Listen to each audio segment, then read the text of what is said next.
നമസ്കാരം. വേദാംഗ ജ്യോതിഷത്തിലെ അമൂല്യമായ അറിവുകളും ആധ്യാത്മിക ജ്ഞാന ഉപദേശങ്ങളും പകർന്നു തരുന്ന പ്രശാന്തം ആസ്ട്രോ ചാനലിലേക്ക് ഏവർക്കും സ്വാഗതം.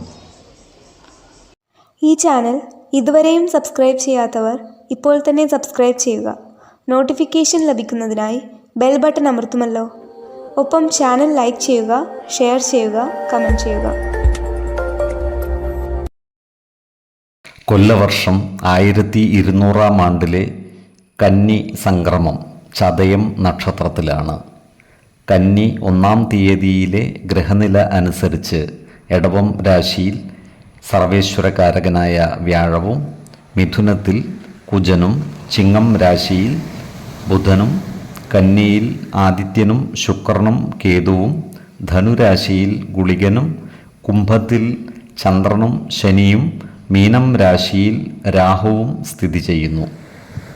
ചിത്തിര നക്ഷത്രത്തിൽ ജനിച്ചവർക്ക് കന്നിമാസം പൊതുവെ ഗുണദോഷ സമ്മിശ്രമായിരിക്കും. ഇവർക്ക് കർമ്മ മേഖലയിൽ കാര്യങ്ങൾ അനുകൂലമായിരിക്കും. ഈ നക്ഷത്രക്കാർക്ക് വരുമാന വർധനവ് ഉണ്ടാകുന്നതുമാണ്.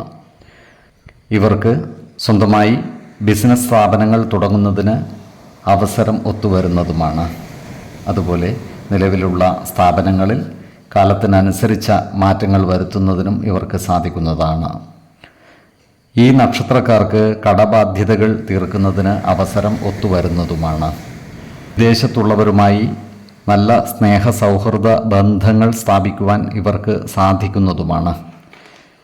കന്നിക്കൂറിൽ ജനിച്ച ഈ നക്ഷത്രക്കാർക്ക് കർമ്മമേഖലയിൽ അപ്രതീക്ഷിതമായ ചില പ്രശ്നങ്ങളെ അഭിമുഖീകരിക്കേണ്ടതായി വരുവാൻ ഇടയുണ്ട്. ഇത്തരം സന്ദർഭങ്ങളിൽ ആത്മവിശ്വാസത്തോടെയും സമചിത്തതയോടെയും മുന്നോട്ട് നീങ്ങുവാൻ പരിശ്രമിക്കേണ്ടതാണ്. ശത്രുതാ മനോഭാവത്തോടെ പെരുമാറുന്നവരുടെ മേൽ വിജയം വരിക്കുവാൻ ഇവർക്ക് സാധിക്കുന്നതുമാണ്. തുലാക്കൂറിൽ ജനിച്ച ഈ നക്ഷത്രക്കാർക്ക് സാമ്പത്തിക വർധനവ് ഉണ്ടാകുന്നതുമാണ്. എന്നാൽ വരവിനനുസരിച്ച ചെലവുകൾ ഇവർക്ക് വർദ്ധിക്കുന്നതുമാണ്. അതുപോലെ ധനനഷ്ടം വന്നുചേരാതെ ഇവർ സൂക്ഷിക്കേണ്ടതുമാണ്. അതിനാൽ സാമ്പത്തിക കാര്യങ്ങൾ കൈകാര്യം ചെയ്യുമ്പോൾ അതീവ ജാഗ്രത പാലിക്കുന്നത് ഗുണകരമായിരിക്കും. ഈ നക്ഷത്രക്കാരായ ഹോട്ടൽ മേഖലകളിൽ പ്രവർത്തിക്കുന്നവർക്ക് കാര്യങ്ങൾ അനുകൂലമാണ്. അതുപോലെ ഭക്ഷണ സാധനങ്ങളുമായി ബന്ധപ്പെട്ട് നടത്തുന്ന ബിസിനസ്സുകളും ലാഭകരമാക്കുവാൻ ഇവർക്ക് സാധിക്കുന്നതാണ്. ഈ നക്ഷത്രക്കാർ ആരോഗ്യകാര്യങ്ങളിൽ ഒരു പ്രത്യേക ശ്രദ്ധ പതിപ്പിക്കുന്നത് ഗുണകരമായിരിക്കും. 2, 16, 26 തീയതികൾ അനുകൂലമാണ്.